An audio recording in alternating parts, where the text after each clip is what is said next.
El mensajero del zar, esta oportunidad con el economista, amigo y compañero Juan Alerti. ¿Cómo estás, Juan? ¿Qué tal, Gustavo? Un placer hablar de nuevo con vos. Bueno, un placer el mío que me atendés a esta hora de la madrugada, digamos.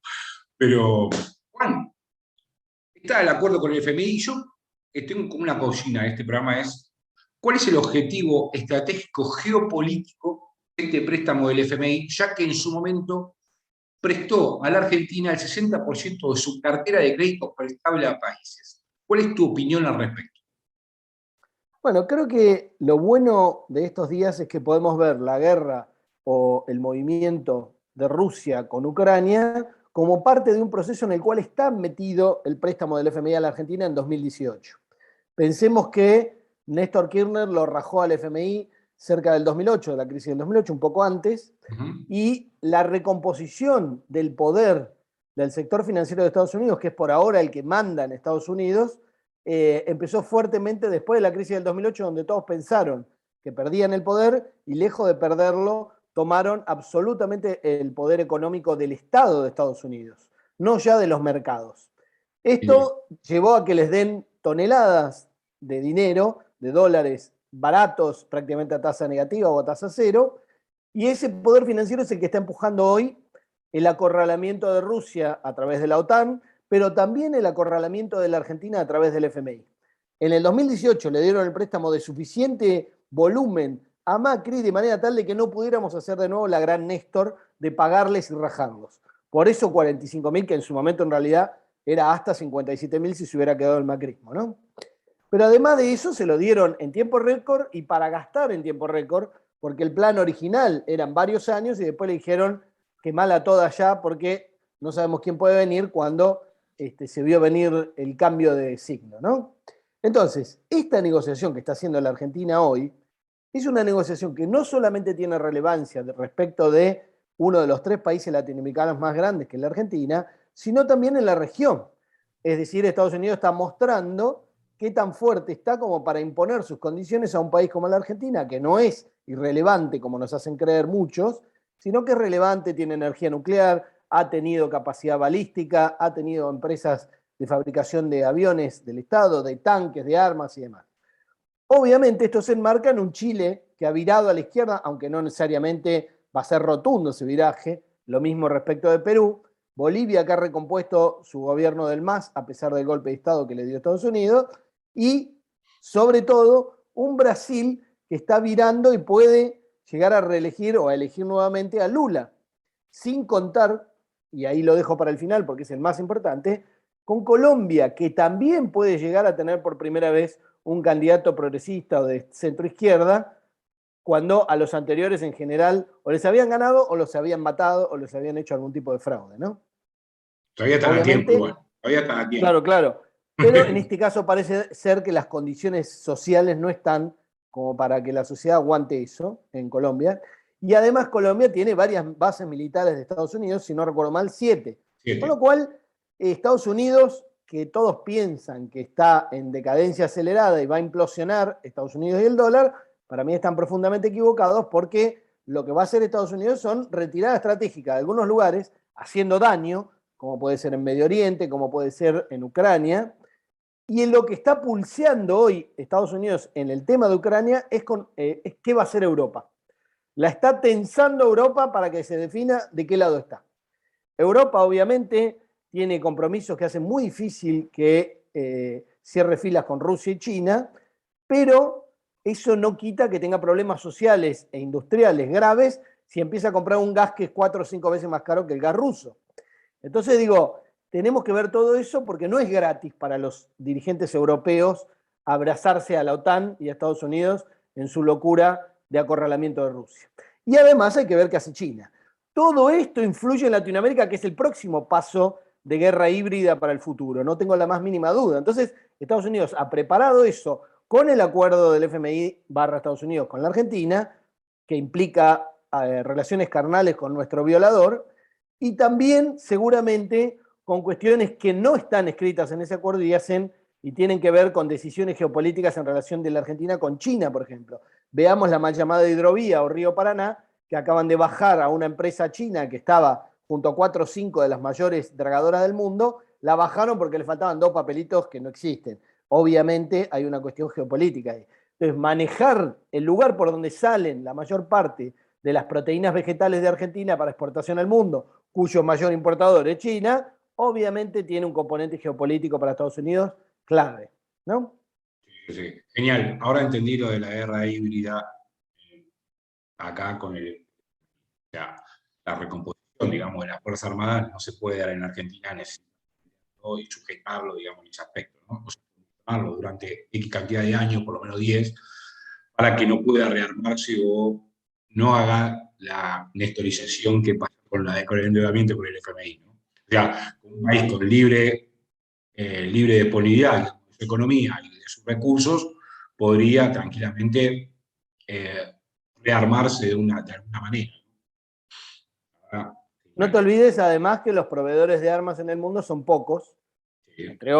Obviamente entre ellos está Estados Unidos, está Rusia y algunos países europeos, y si Estados Unidos no quiere que la Argentina se rearme, basta que nos bloquee la compra de armamento ruso, digamos, y se acabó, porque a los europeos los maneja Estados Unidos.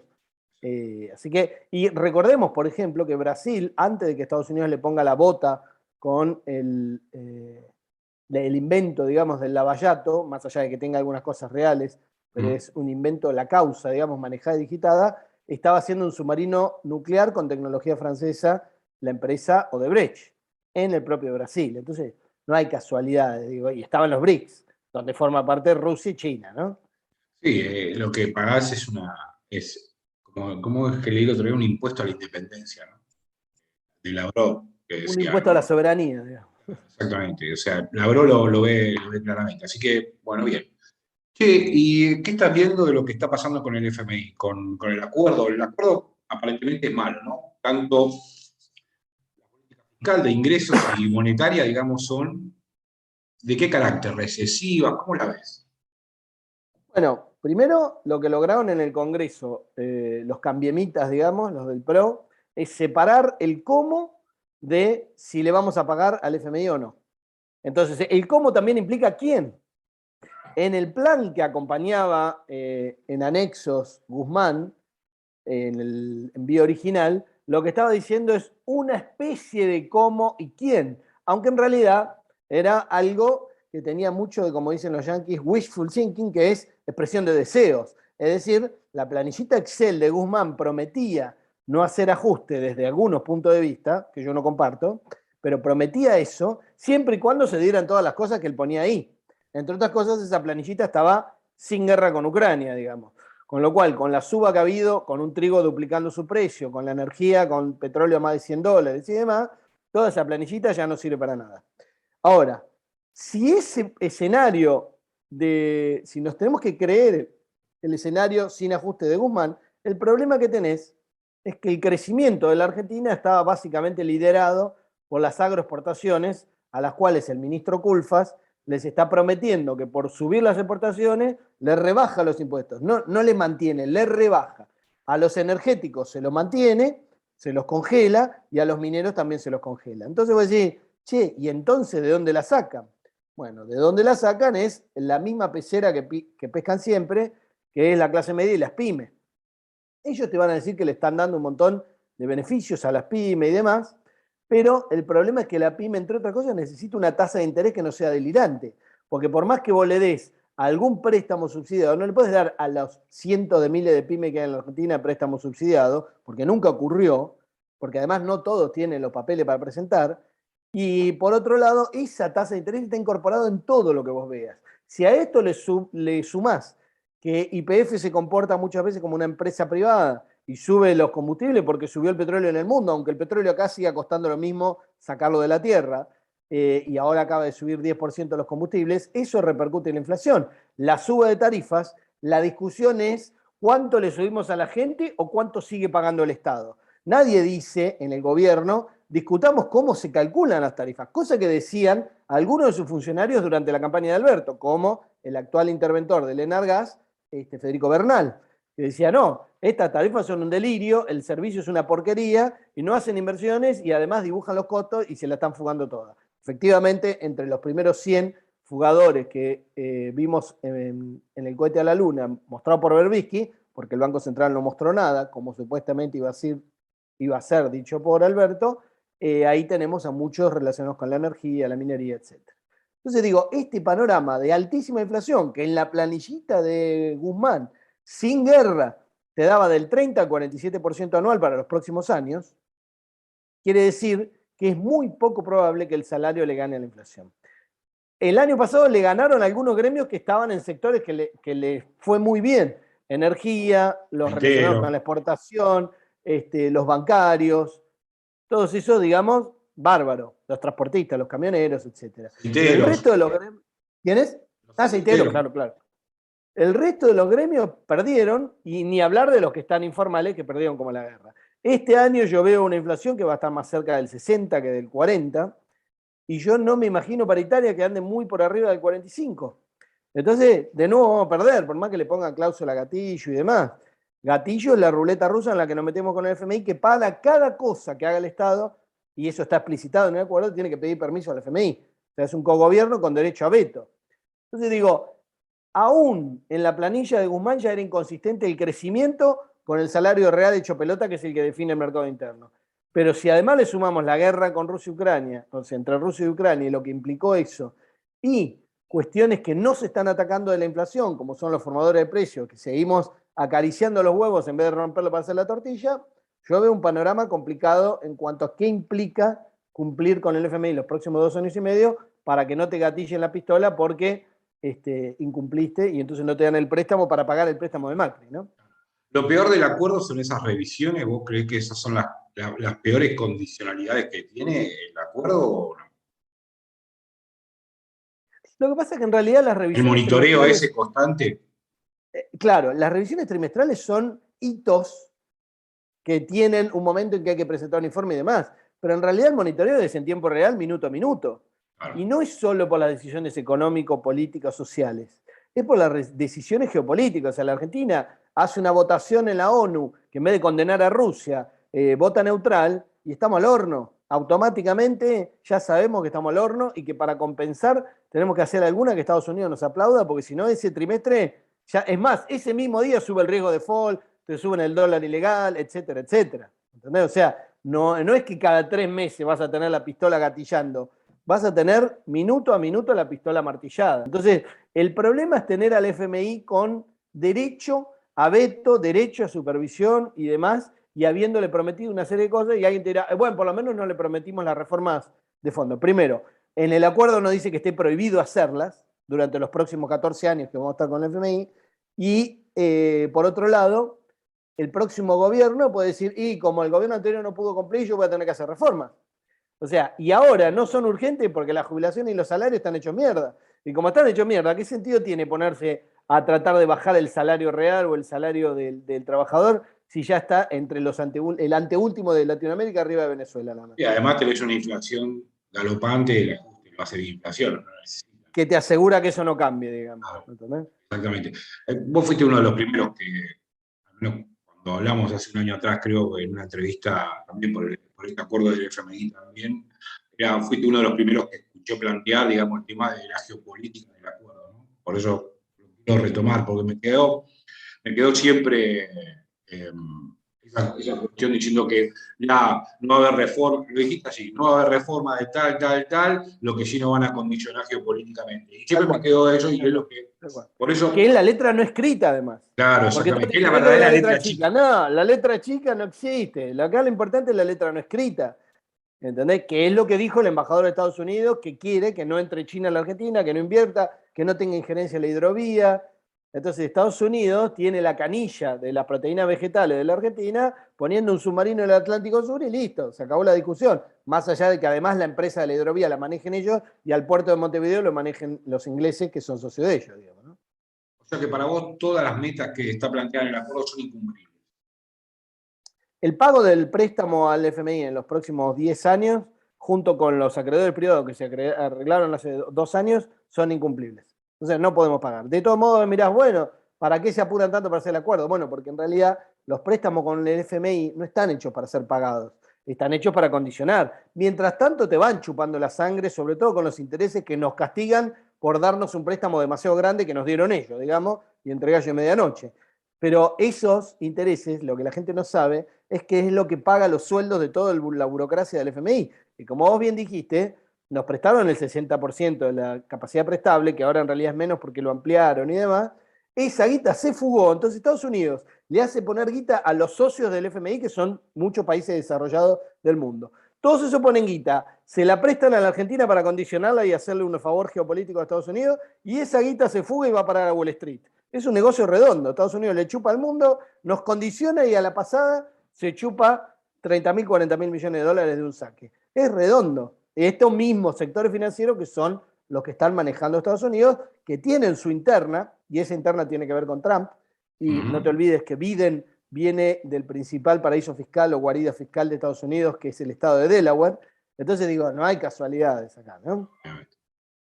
No, obviamente. Y, igual yo en esta creo que Trump puede volver al poder en Totalmente. tranquilamente. Sí, sí, sí, sí. Y creo no, ahora primero vienen las legislativas de ellos. Claro, ahora. Que aparentemente van a perder, cosa que además normalmente es lo que ocurre, digamos. El partido oficialista generalmente pierde en las legislativas en Estados Unidos. Creo que la última vez que no perdió fue en el 98, por ahí.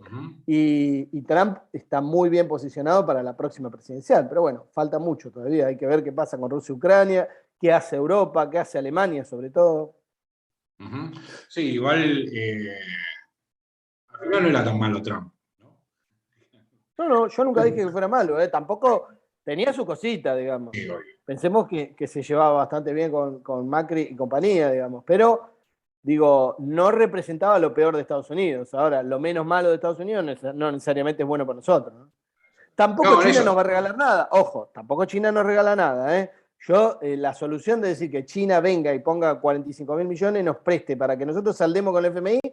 Ah, sí, ¿y qué quieren? Porque esto es dunga dunga a morir. O sea, hay que ver. Para mí los chinos son De los todos modos, ingleses.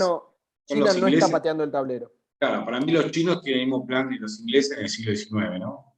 O sea, diseñarte, digamos, el territorio, como hicieron los ingleses nosotros con la pampa húmeda y con la ganadería. Hoy los chinos tienen la misma idea con la ruta de la seda, ¿no? En eso no están inventando nada nuevo.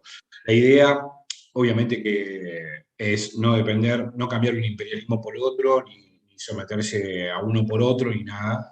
Pero bueno, necesita una Lo que política pasa es que exterior.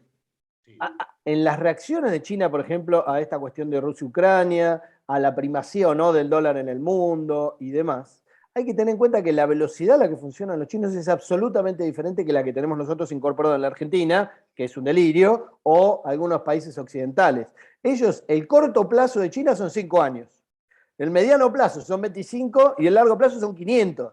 ¿Entendés? Así funcionan los chinos. Es otra forma de ver el mundo, digamos. Sí. Para esto que son hoy se han preparado y están remándolas hace 70 años. 14 planes quinquenales tienen. Ahí me quiero meter un poco porque he leído algo tuyo sobre el tema de el dólar, digamos, como moneda de cambio internacional, que pareciera que muchos están pensando que está en debacle, que va a desaparecer de un día para el otro. ¿Tu opinión al respecto cuál es? Bueno, primero hay una confusión de la mayoría de la población, inclusive gente que es economista o financiero y demás, que confunden el dólar con el dólar billete. El dólar billete es casi irrelevante, excepto en la economía ilegal, en la cual es más relevante y es otra discusión, es otra charla, ¿no? Pero digo, en las grandes finanzas y en los grandes movimientos de comercio internacional y de movimientos de capitales y demás, el dólar es electrónico, son asientos contables. En ese dólar electrónico, lo central es el sistema famoso este que ahora han mencionado tanto, que es el SWIFT, como nuestros viejos frigoríficos. Ese sistema SWIFT es el sistema que regula la confianza de los intercambios entre los grandes bancos internacionales. El presidente de la Asociación de Bancos, el martes pasado, cuando expuso ante la comisión, dijo, ay, si la Argentina se atrasara o defaulteara con el FMI, capaz que hasta nos sacan del SWIFT, que es lo que le están haciendo a Rusia, aunque no totalmente, porque los europeos tienen que pagar el gas, pues si no se pudre todo. Entonces, fíjate que nos amenazan con lo mismo, con lo que le están pegando a Rusia, que invadió otro país, si no pagáramos al FMI y nos sacan del SWIFT. Claro, él lo conoce bien al SWIFT, porque los bancos internacionales usan el SWIFT para fugar la guita de los argentinos, sea en los momentos que es ilegal, como ha ocurrido en varios momentos, o en los momentos que es legal, como en el macrismo, digamos. En ambos casos, sea por una cueva o sea por un banco internacional cuando está permitido, siempre usan el SWIFT. El SWIFT es el corazón del uso del dólar para todo movimiento financiero o comercial. Y eso es central. Entonces alguien dice, no, el tiempo del SWIFT y del dólar está en decadencia y está por desaparecer. No, no va a ocurrir. No, porque van a sacar el yuan chino electrónico. No va a ocurrir. Sí hay esferas de influencia, y en Asia seguramente ya se usa bastante monedas propias, como nosotros intentamos usar en su momento en Latinoamérica y Estados Unidos lo destruyó, para hacer intercambios, sobre todo en el Mercosur y en otros lugares, sin utilizar el dólar de por medio, ¿no? Incluso lo hicimos con Venezuela. Swap con China, por ejemplo. El swap con China es parte de eso, pero está limitado, y por eso China, que seguramente le han puesto condiciones para que no implique una patada de tablero, China te dice, no, pero no podés ir a cambiarlo por dólares, porque en realidad el swap es un descubierto en cuenta corriente. Lo que te dice es, cuando vos gastás de más, que es algo que sistemáticamente pasa en la Argentina en relación con China, yo no te voy a ir a pedir que me traigas los dólares, yo te doy crédito, costando bastante caro, por cierto, 6% creo anual. Entonces digo, no existe el swap cambiándolo a dólares, pero sí lo tenemos contado en las reservas del Banco Central para engordarlas un poquito, porque si no estamos al horno. O sea, pero no podés vender dólares a cuenta del swap, no existe. Ahora, la primacía de Estados Unidos con el dólar va a ir retrocediendo, pero dando sus zarpazos y haciendo daño. Por ejemplo, lo que está haciendo en Ucrania y lo que está haciendo de acorralar a Rusia. Y ahí, como te dije, la está poniendo en un brete a Europa a ver qué hace Europa. Porque Europa, el gas, el petróleo, los granos, los pagan dólares, no los pagan euros. Hay algunas cosas marginales para hacer de cuenta que el euro es una moneda internacional, pero Estados Unidos lo deja correr un poquito, ¿entendés? No sabía que era así. Yo pensé que pagaban en su moneda. Totalmente, totalmente. Los que manejan los granos en el mundo, los que manejan el petróleo en el mundo, son poquitas empresas. Y esas empresas, la mayoría son norteamericanas o ligadas a intereses norteamericanos, no usan otras monedas o no usan otro sistema que no sea el SWIFT. ¿Entendés? Ese es el corazón de que el dólar valga. Y hoy dice, bueno, pero el dólar es un papel pintado porque ya no hay oro en Fort Knox. ¿Qué carajo importa el oro en Fort Knox? ¿Entendés? El patrón oro desapareció, y a los que dicen que lo quieren recomponer desde Rusia y China me parece un delirio. El oro ya es irrelevante. Hay muchas otras formas de generar confianza, que eso es lo que generaba el oro en su momento. Pero aparte el tamaño de las finanzas financieras, valga la redundancia, internacionales, es tan monstruoso que imponer un patrón oro o cualquier cosa de patrón oro sería delirante, porque no hay forma de que eso tenga relación. Entonces, en la próxima gran batalla que viene, en esta retirada lenta de Estados Unidos, es Latinoamérica. Por eso ha ido preparando el camino, y te aseguro que la Argentina y Latinoamérica van a seguir comerciando en dólares por muchos años más. Probablemente Asia y África, no lo sé, Asia seguro, empiece a manejar otras monedas. Hay que ver qué pasa con Rusia y hay que ver qué hace Europa, pero a Europa yo no creo que Estados Unidos la suelte ni de casualidad, y a Canadá y México lo tiene recontrabroquelado. Con lo cual, digo, esta batalla por el dólar sí, el dólar no, es una batalla de muy largo plazo. No hay que esperar que en 4 o 5 años el dólar no es más el patrón de comercio y de finanzas internacionales. Pensar eso sería confundir deseo con realidad para los que desean eso, ¿no? Bien, Juan, la verdad, impecable. Te agradezco el tiempo y bueno, has contestado todo lo que te pregunté brillantemente. Estamos coincidiendo. Mira, yo pensé que el tema de la acumulación de oro de los últimos 10 años en la reserva de Rusia le podría llegar a dar un golpe más certero, digamos, al dólar, pero me acaba de- de romper el sueño, el deseo. Lo que pasa es que aún los que han acumulado mucho, como Rusia, la relación con el movimiento que tiene comercial, Claro. financiero, propio e internacional, es poco relevante. No Pero, mueve el amperímetro. claro, ¿Entendés? atarlo a volver a un patrón de algo parece insostenible, ¿no? Y Eh, aparte, pensá que la logística del oro hace que sea imposible andar moviéndolo, y las supuestas reservas de oro físico que hay ya se sabe que son en una parte muy importante mentira. Entonces claro, digo, imponer un patrón oro sería imponerle al mundo una recesión fuertísima y una caída fuerte del sistema financiero internacional, y ni China ni Rusia están interesados en eso. Obviamente tiene más para perder Estados Unidos e Inglaterra, sin duda. Inglaterra vive de eso hace varias décadas, y Estados Unidos está empezando a vivir más de lo financiero que de lo industrial. Pero digo, pero eso no quiere decir que lo vayan a explotar China y Rusia, porque China, uno de sus mayores clientes del mundo, es Estados Unidos. Entonces tampoco quiere matar la gallina de los huevos de oro. No, obvio, obvio. No, y aparte, ¿y cómo? Ah, pero en esto lo voy a hablar otro momento, con vos que vos la tenés bastante claro el tema de las criptomonedas, y cómo hoy aparece Biden tratando de llevar eso, digamos, al dólar digital, ¿no? Que habla, no sé si lo escuchaste. ¿Sí? El yuan, por ejemplo, en China ya funciona hace rato, pero ahora empezó Estados Unidos también, ¿no? Pero el Cómo yuan va mutando, electrónico, digamos, lo financiero, ¿no? En esto que vos estás diciendo, cómo empieza a vivir, digamos, de lo financiero de Estados Unidos, se da en el paso que trata de dar Biden, al menos de lo que entiendo.